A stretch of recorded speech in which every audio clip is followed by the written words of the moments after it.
အားလုံးပဲမင်္ဂလာပါကျွန်တော်ဒီနေ့တင်ပြဆွေးနွေးမယ့်အကြောင်းတရားကဘာလဲဆိုတဲ့အခါကျတော့အတိမတ်ပြုရဆိုတဲ့စကားလုံးလေးပေါ့အတိမတ်ပြုရဆိုတဲ့စကားလုံးလေးကကျွန်တော်မိသားစုဝင်နေမှာကိုလုပ်ငန်းဝင်အသင်းနေမှာကိုကျွန်တော်တုံးဆွဲကြတဲ့အကြောင်းတရားလေးဖြစ်ပါတယ်အဲ့တော့အတိမတ်ပြုရဆိုတဲ့ဟာပြောရတာလွယ်တာတကယ်တမ်းကျလက်တွေ့အကောင့်တွေပို့ရခက်ပါတယ်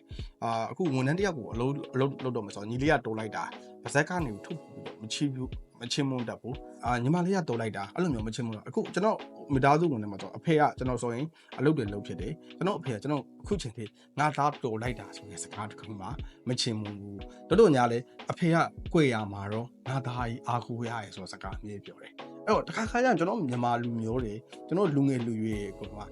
နှုတ်နဲ့အသိမဲ့ပြုတ်ရတယ်လိုအပ်တယ်အမူအရာနဲ့အသိမဲ့ပြုတ်ရတယ်လိုအပ်တယ်နော်အော်အသိမဲ့ပြုတ်ရဆိုတဲ့ကိစ္စကလေဒီလူကျွန်တော်မြန်မာနိုင်ငံမှာဘာကိစ္စရှိတယ်လဲဆိုတော့အလားလာရှိတော်ရင်အသိမဲ့မပြုတ်ကြောင်ထိုးထားခြင်းနဲ့နှစ်ကိုထားခြင်းနဲ့စန္ဒာလေးလေးရှိတယ်အဲ့တော့လူဖွဲ့စည်းမှာကျွန်တော်အသိမဲ့ပြုတ်လို့ကိုဒီလုပ်ငန်းဝင်မှာရှိရကိုယ့်ရဲ့ဝန်ထမ်းတွေကိုယ့်ရဲ့လုပ်ဖို့ခံဖက်တယ်ကိုယ့်ရဲ့မိသားစုဝင်တွေအသိမဲ့ပြုတ်လို့အဲ့လုပ်ငန်းဝင်ရရှေ့ကိုတိုးပြီးတော့ရောက်သွားတဲ့အဖွဲ့အစည်းရရှိလို့အတိမမပြုတ်လို့အဲ့လုပ်ငန်းဝင်ရပါအချင်းချင်းပြိုင်ဘက်တွေဖြစ်သွားတယ်ဟာလည်းရှိပါကျွန်တော်မိတ်ဆွေတငယ်ချင်းတွေလည်းကျွန်တော်သတိထားမိတယ်တငယ်ချင်း3ယောက်ရှိပါတော့3ယောက်ရှိတဲ့အခါကျရင်တယောက်ကကျွန်တော်အဖွဲ့အစည်းတစ်ခုမှာတူတူလောက်ကြတယ်အဖွဲ့အစည်းတစ်ခုမှာတူတူလောက်တဲ့အခါကျတော့နောက်တစ်ယောက်ကနောက်2ယောက်ကိုအတိမပြုတ်ဖြစ်ပေါ့အတိမပြုတ်လည်းမပြုတ်ဖြစ်ကောနောက်2ယောက်ကနေပြီးတော့ကိုပိုင်လုပ်ငန်းလေးတွေခွဲပြီးလုပ်လိုက်တယ်ခွဲပြီးလုပ်တဲ့အခါကျတော့ကိုပိုင်လုပ်ငန်းလေးတွေဖြစ်သွားကြတာပေါ့လေပ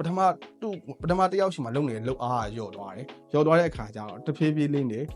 ပါဝါလေးယော့သွားတာရှိတယ်လုပ်ငန်းရဲ့ reach out ယော့သွားတာရှိတယ်အဲ့တော့အသိမပြုတ်လို့လေလုပ်ငန်းခွင်မှာတချို့ကြောင့်လည်းပြိုင်ဘက်တွေဖြစ်သွားကြတယ်အဲ့တော့ကျွန်တော်တို့ကဘယ်လိုလဲဆိုတော့နှုတ်နဲ့လည်းအသိမပြုတ်ရလို့လုပ်ရက်နဲ့လည်းအသိမပြုတ်ဖို့လိုရတယ်လုပ်ရက်ဆိုတဲ့ခါကျနှုတ်ဤဆောင်မှချင်းလက်ဤဆောင်မှချင်းဆိုတာရှိရလေလက်ဤဆောင်မှချင်းလည်းအသိမပြုတ်ရတယ်ရှိပါတယ်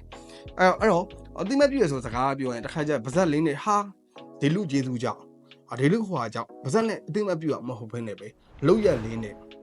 အသိမပြုတ်စေချင်ပါတယ်အဲ့တော့ကျွန်တော်တို့ပြောနေကြပါဘောနော်ပမာစကားမှလည်းရှိ